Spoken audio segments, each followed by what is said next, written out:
एकछिन मानुस घन्टीले बहुमत ल्यायो भने सम्भवतः सानातिना कुनै ग्याङलाई मिलाएर त्यो 2 बहुमत पुर्याइन्छ। त्यो अमेरिकनहरूले त्यो पुर्याउँछन्। त अब मुख्य उद्देश्य यहाँ के देखिन्छ, चुनावको प्रयोजन के देखिन्छ भन्छ भने संविधान संशोधन। जस्तो यो संविधानले केही चिजमा बाधा पारिरहेको छ।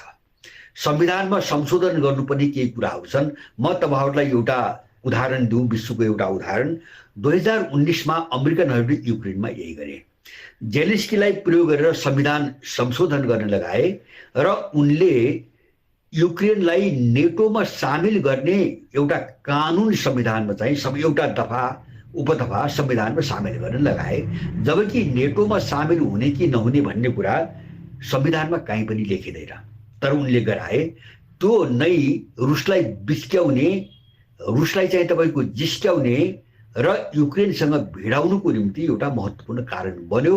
अमेरिकन र युरोपियनहरूको उद्देश्य त्यही थियो, कसरी रुसलाई चाहिँ तपाईको बिचकाएर युद्धमा तान्ने र त्यसको निम्ति युक्रेन प्रयोग गर्ने भन्ने रणनीतिमा उनले संविधान संशोधन गराएका थिए।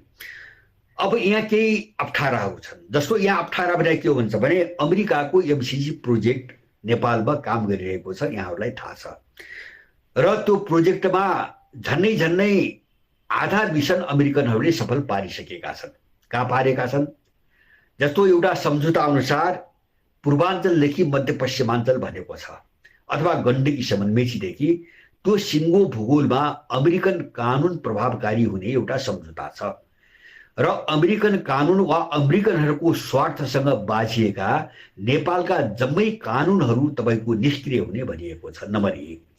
नम्बर 2, एमसीसी प्रोजेक्टसँग जोडिएका जति पनि व्यक्तिहरू स्वदेशी वा विदेशी, तिनले गरेका कुनै पनि जघन्य अपराधहरू बापत नेपालको कानुन र पुलिस